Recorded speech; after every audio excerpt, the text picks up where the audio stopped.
Good morning, everyone. Today is April 11th, 2019, and this is a special meeting of the members of the State Liquor Authority. Here in Albany are Chairman Bradley, Commissioner Ford, we've got Commissioner Fan in New York City. We also have Deputy Commissioner of Licensing Held and Acting General Counsel Furring here in Albany. We have three matters on today's calendar. You have anything before we get going? No. Okay. The first item is an item in Buffalo. It's item 769L. It's a request for an emergency summary order of suspension from Counsel's Office regarding FM Butt Hotels Corp. Good afternoon, members. I'm appearing before you to request an emergency summary order of suspension pursuant to Section 401 sub 3 of the State Administrative Procedure Act. In the matter of background here, the licensee is licensed as a hotel.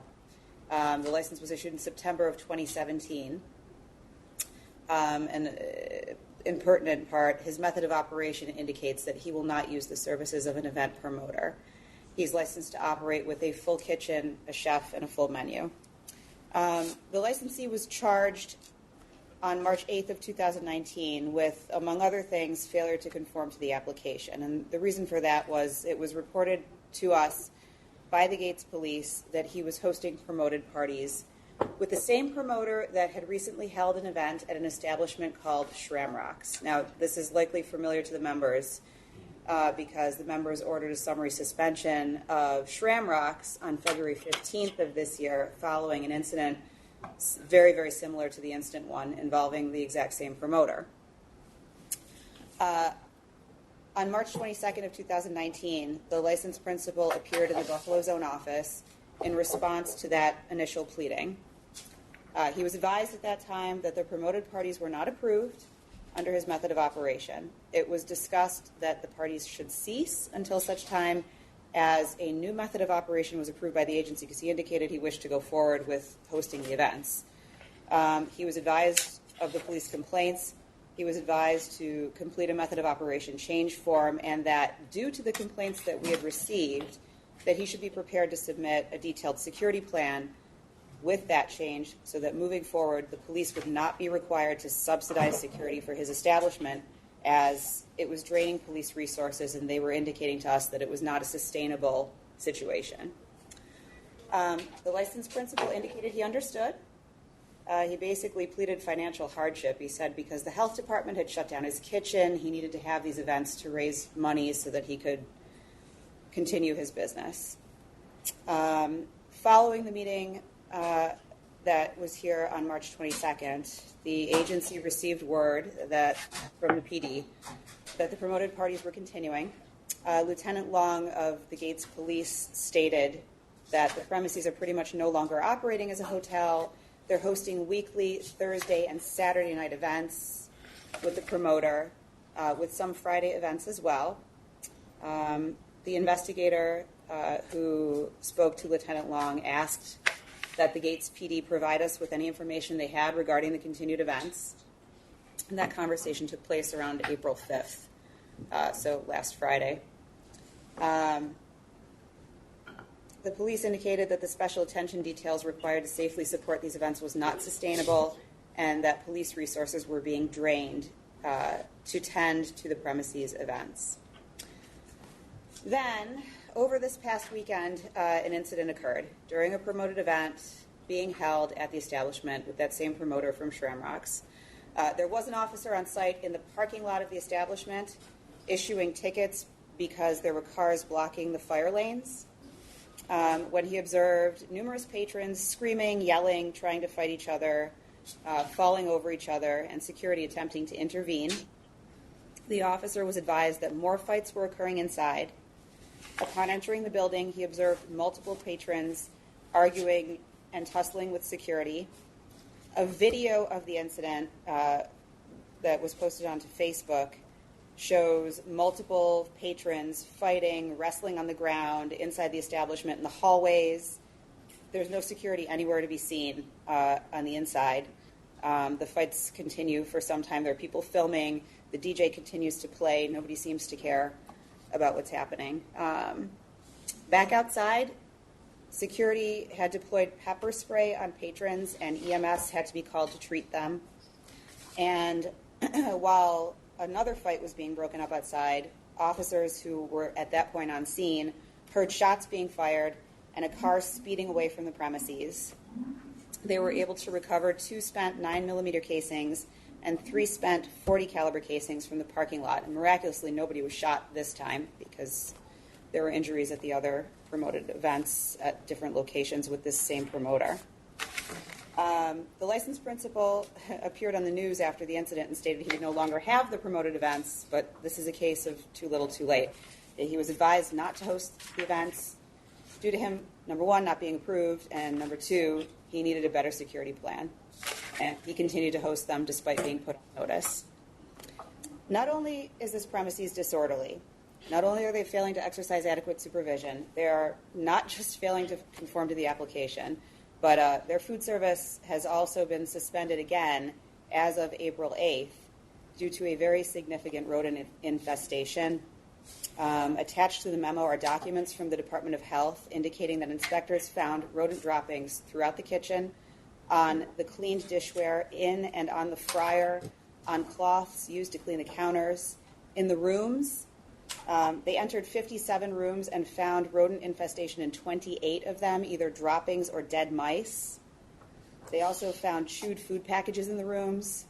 Food was located covered in mold in the premises kitchen and also scattered throughout the rooms, which probably contributes to the issues that they're having. Are you talking about the rooms that people stay in? Yes. I don't think they're certainly not paying the mice. Does All right. the licensee also own the hotel? I believe so. I would have to check if he's the landlord, but I believe he does. It's in a He doesn't very have to be the sad. landlord, but does he operate the hotel as well? Yes, he does. It's in a very sad state. The condition is very poor. They have smoke detectors in several rooms that were non-functional. The banquet room had chairs stacked blocking an emergency exit. Fire extinguishers were missing or not operational, as were emergency exit lights. Under the circumstances, nobody should be eating or drinking anything at this premises at this time. So has the Department of Health shut the hotel down even for guests? I know that the food service is suspended. Okay. To answer your question, Commissioner Fan, the licensed corporation is listed as the landlord. Yes. Okay. Just Google search is showing the hotel is permanently closed, but I don't know if that's accurate. Yeah. So their occupancy, their permit to have occupancy that was issued by Gates has been suspended at this time. So they are shut. Okay. That just happened this week. Okay. So the health department, the town, and us are all reviewing the operation. All right. I think we've heard enough at this point. Thank you. Thank you. We ready to vote then? Yes. Commissioner Fan. Very disturbing facts with continued promoted events at this hotel that resulted in a recent shooting and fighting. I'm disturbed that the licensee seemed to be putting the lives of his own hotel guests at risk when he throw promoted parties on the premise, and obviously cause a drain of police resource, and because of imminent threat to public health, safety, and welfare, I vote to summarily suspend this license. Commissioner Ford. Before I vote, I just have one question. It says during an interview he suggested that someone had entered the premises illegally through an unlocked hatch in the roof of the liquor storage area and placed unaccounted for bottles of liquor and wine in the establishment storage room. Seriously, that's what he claimed. That's how the liquor got there. That's what he said to the investigator when the investigator questioned him with respect to the unaccounted for bottles. Yes. Right. Okay. Happens all the time. Happens all the time. I thought Santa Claus was in town or something. Never happens in my house.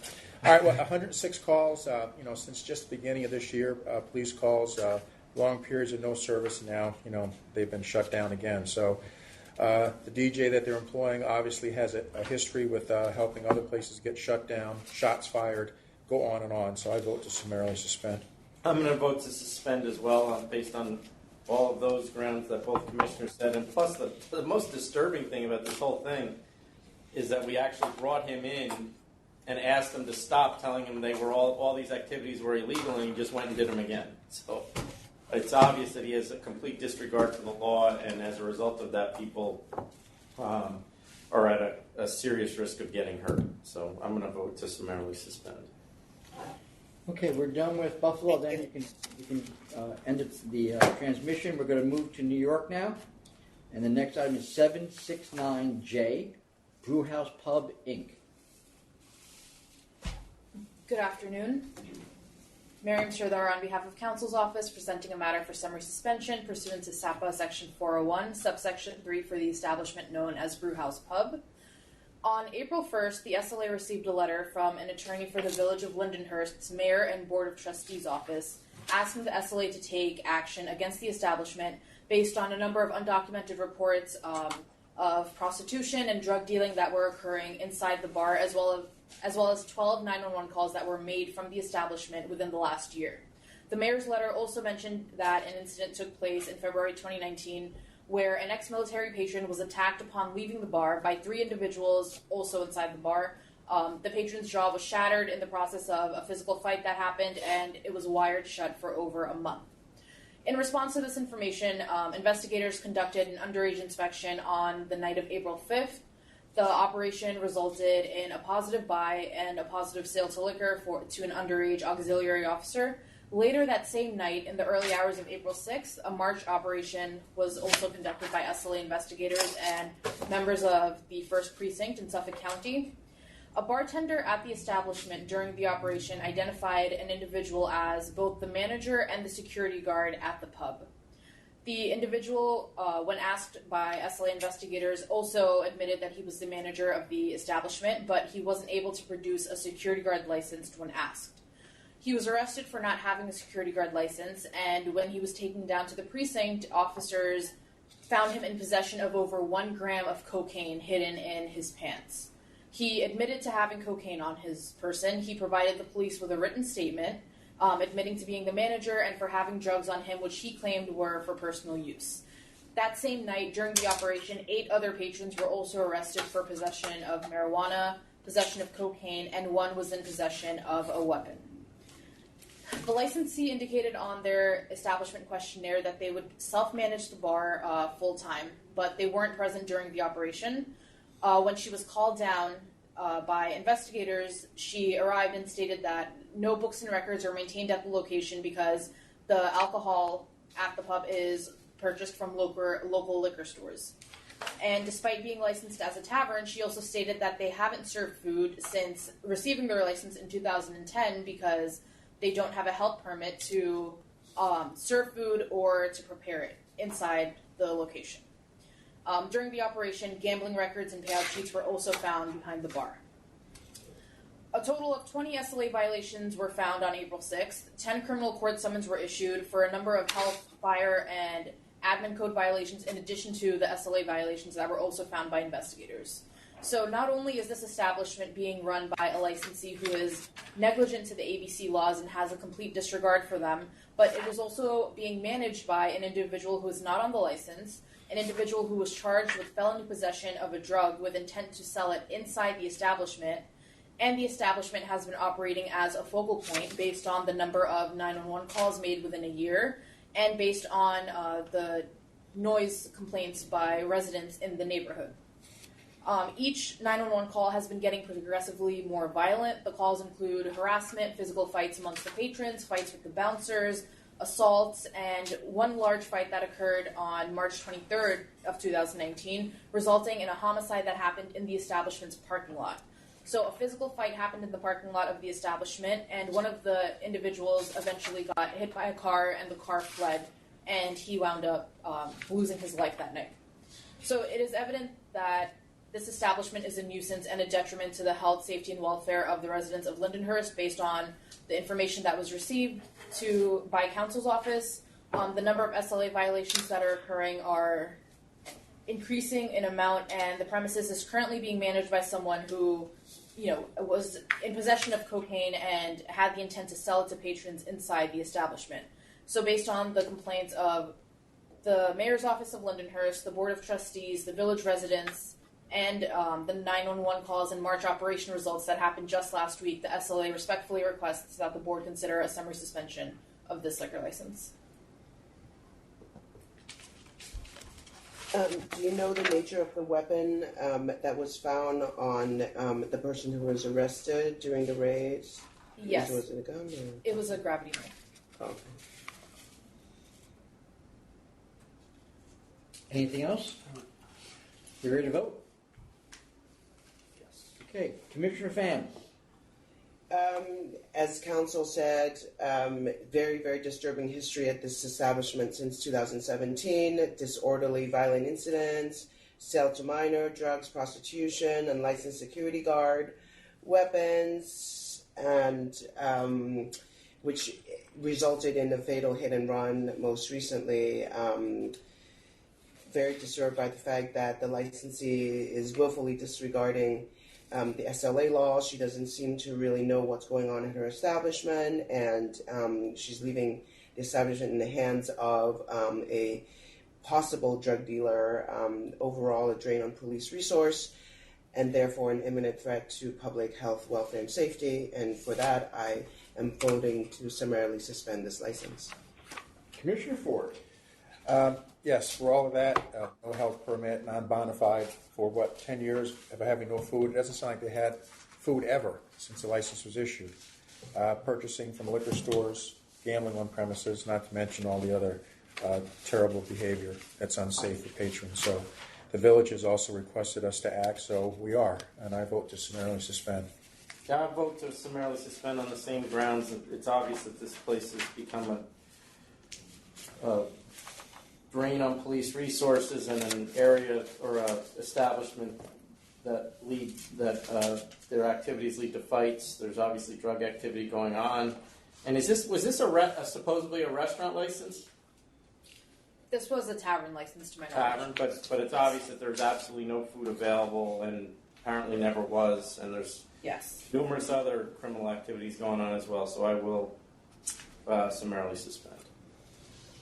Okay, the next item, 769K, SU Sun Ltd. Also request emergency summary order suspension.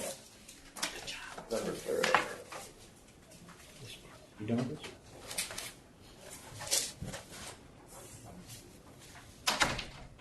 Okay. Good afternoon, members. I'm Kayla O'Donnell on behalf of Council's Office. Council's Office is seeking an emergency summary order of suspension for the establishment known as O'Leary's Tavern. The licensee is engaging in conduct that is adversely affecting the health, safety, and welfare of individuals in the area of the licensed premises. The SLA participated in a joint operation with the DMV and Troy Police Department during the evening of April 5th, 2019 and early hours of April 6th, 2019. SLA investigators first entered the premises in an undisclosed manner at approximately 12:55 a.m. They showed their identification to a male at the door who looked at it and handed it back without using a scanner or even a flashlight. They observed approximately 100 patrons inside the establishment, most of which appearing to be under 21 years of age. The investigators did not observe any patrons being asked for or showing an ID at the bar when purchasing drinks. At approximately 1:15 a.m., members of the Troy Police Department, investigators from the DMV, and additional SLA investigators entered the premises, and an announcement was made for anyone who is over 21 with a valid ID to exit the establishment. Only 20 or so of the 100 patrons left. The investigators took statements from 12 minors who they directly observed purchasing alcohol from the bar. They also took statements from 12 other minors who admitted to purchasing alcohol at the bar, and from 5 additional minors who admitted to consuming alcoholic drinks given to them by other patrons.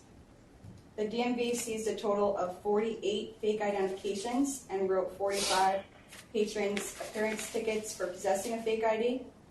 Only 15 of the patrons who gave a statement were written appearance tickets, and that there were 30 patrons who were given an appearance ticket for possessing a fake ID who did not give a statement to investigators regarding their alcohol consumption. 15 or so minors told investigators that they had just arrived at the establishment and didn't yet have a chance to buy an alcoholic drink. Additionally, 15 or so patrons told investigators that they were under 21 but had no form of ID on them. The licensee's sole principal told investigators that the policy at the establishment at night is 21 and older only. There were 2 bartenders and a cleaner on shift that night. The individual who was working the door left before the investigators could speak to him. The principal gave investigators only the first name of that individual and indicated that he is an RPI kid who cooks but does not work security. Several patrons That told... person was the one that checked our investigator's ID? Correct. Several patrons told investigators that they knew that individual who was working the door and that he let them enter the establishment without showing any ID. In some, the licensee was clearly not properly supervising the premises, as by just 1:15 a.m. there were approximately 60 to 80 minors inside the LP, despite the policy being 21 and up. A total of 29 minors admitted to consuming alcohol inside the establishment, 24 of which purchased it themselves. 6 out of those 29 minors admitted that they consumed alcohol and they were only 18, and 5 of those 18-year-olds purchased the alcoholic drinks themselves. Given the sheer number of minors involved here, it is evident that the operation of this establishment negatively affects the health, safety, and welfare of inhabitants of the area of the licensed premises, and in consideration of them, immediate action in the form of an emergency order of summary suspension is required. Counsel, do they have a history here? They do. Over the years, the authorities received numerous complaints regarding noise, disorder, altercations, knowingly serving minors, especially RPI students, over-serving, and highly intoxicated patrons congregating in the streets being disruptive. The authorities also received a number of police referrals over the years.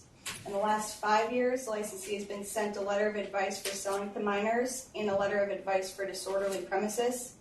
Additionally, especially relevant to the present matter, on April 28, 2011, the SLA participated in a joint operation using an underage agent.